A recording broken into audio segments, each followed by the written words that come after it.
चंद घंटे बाद अरविंद केजरीवाल का क्या होगा? अरविंद केजरीवाल को जेल में डालने के बाद विपक्ष के जो एक एक नेता हैं उनको भी जेल में डाला जाएगा। क्या केजरीवाल से ईडी की सिर्फ पूछताछ होगी या उनकी गिरफ्तारी भी होगी? क्या ईडी के पास केजरीवाल के खिलाफ शराब घोटाले में पक्के सबूत हैं? अगर केजरीवाल की गिरफ्तारी हुई तो फिर दिल्ली सरकार का क्या होगा? आखिर केजरीवाल की पेशी को लेकर आम आदमी पार्टी में अंदर खाने इतनी हलचल क्यों है? They are targeting now Arvind Kejriwal. वो कौन से किरदार हैं जिन्होंने ईडी को केजरीवाल की चौखट तक पहुंचा दिया है? ऐसे केंद्र सरकार को आफत क्या आ गई है कि मतलब सीएम को गिरफ्तार करना है। ये इस बात को दिखा रहा है कि कहीं ना कहीं जो लोकसभा चुनाव है उसमें भारतीय जनता पार्टी केंद्र सरकार को काफ़ी सारा हाथ पैर चलाने के बाद भी चुनाव में हारने का डर लग रहा है। केजरीवाल की ईडी के सामने पेशी से पहले ऐसे तमाम सवाल राजनीतिक हलकों में गूंज रहे हैं। 2 नवंबर वो तारीख है जब ईडी के सामने दिल्ली के सीएम और आम आदमी पार्टी के संयोजक अरविंद केजरीवाल की पेशी होनी है। मामला दिल्ली के शराब घोटाले का है। मनीष सिसोदिया और संजय सिंह की गिरफ्तारी के बाद से ही तय लग रहा था कि शराब घोटाले में जल्द ही अरविंद केजरीवाल पर शिकंजा कसेगा। जिस तरीके से इस जांच की डिजाइन की गई है वो साफ साफ ये हवा में बातें तैर रही थी। ये दिल्ली की सियासी हवा में ये बात थी कि ये जांच अरविंद केजरीवाल तक देर सवेर पहुंचनी है। केजरीवाल से पूछताछ पर सवाल उठने थे, उठ भी रहे हैं, लेकिन केजरीवाल तक पहुंचने से पहले ईडी ने पूरा होमवर्क किया है। ईडी ने शराब घोटाले से जुड़े एक एक सूत्र को खंगाला और तब आखिर में ईडी ने केजरीवाल को पूछताछ के लिए बुलाया। जिन किरदारों ने ईडी को केजरीवाल की चौखट पर पहुंचाया उनमें शामिल हैं विजय नायर, समीर महेंद्रू, दिनेश अरोड़ा और सी अरविंद। इन किरदारों में सबसे अहम है विजय नायर। विजय के तार शराब घोटाले के आरोपियों में से एक समीर महेंद्रू से जुड़े हुए थे। जांच एजेंसियों का दावा है कि विजय नायर ने शराब कारोबारियों को बताया था कि वो शराब पॉलिसी पर मुख्यमंत्री केजरीवाल से चर्चा करता है।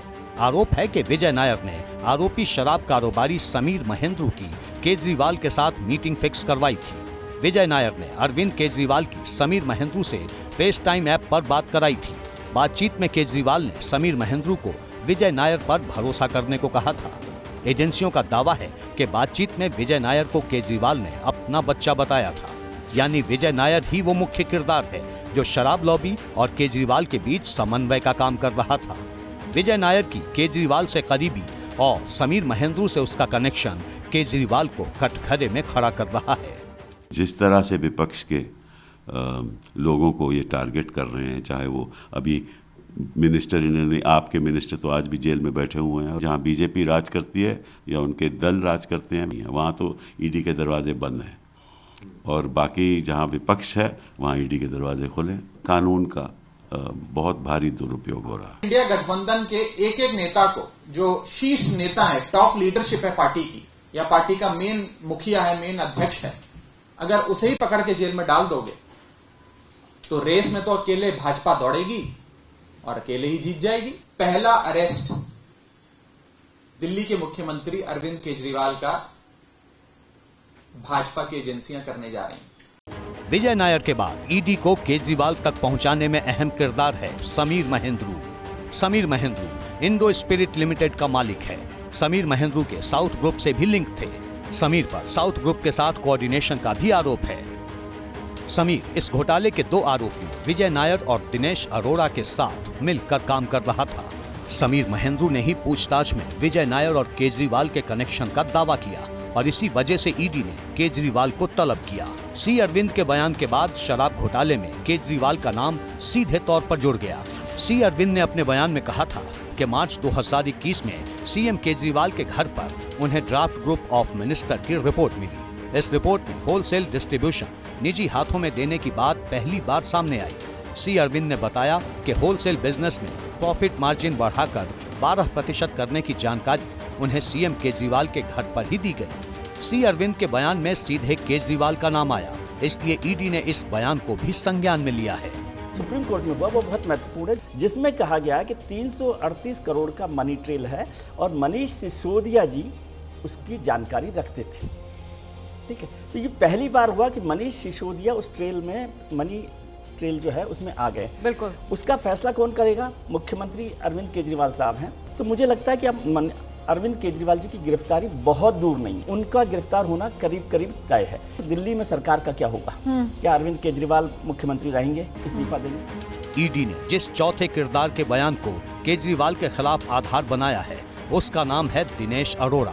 दिनेश अरोड़ा ने अपने बयान में बताया है कि संजय सिंह की मौजूदगी में केजरीवाल के घर बैठक हुई थी। इस बैठक में पार्टी फंड जुटाने पर चर्चा हुई थी। शराब घोटाले की शुरुआती जांच करने वाली सीबीआई ने बताया था कि 2 गवाहों ने केजरीवाल का नाम लिया था। इन्हीं गवाहों के बयान पर एजेंसियां कह रही हैं कि केजरीवाल को शराब घोटाले की पूरी जानकारी थी, इसलिए विपक्षी पार्टियां भी केजरीवाल पर निशाना साध रही हैं। कानून के ऊपर कोई नहीं हो सकता है। उन्हीं की सरकार की शराब नीति के बारे में ये प्रश्न है, तो मुख्यमंत्री करके तो उनको उत्तर देना ही पड़ेगा ना। सुप्रीम कोर्ट शराब घोटाले में 338 करोड़ के मनी ट्रेल की बात कह चुका है, इसलिए अब एजेंसियां इस मामले में मजबूती से आगे बढ़ रही हैं। केजरीवाल दिल्ली के सीएम हैं, इसलिए सवाल ये है कि इतना बड़ा घोटाला बिना केजरीवाल के जानकारी के कैसे हो सकता है। बतौर प्रशासनिक प्रमुख केजरीवाल अपनी जिम्मेदारी से कैसे बच सकते हैं?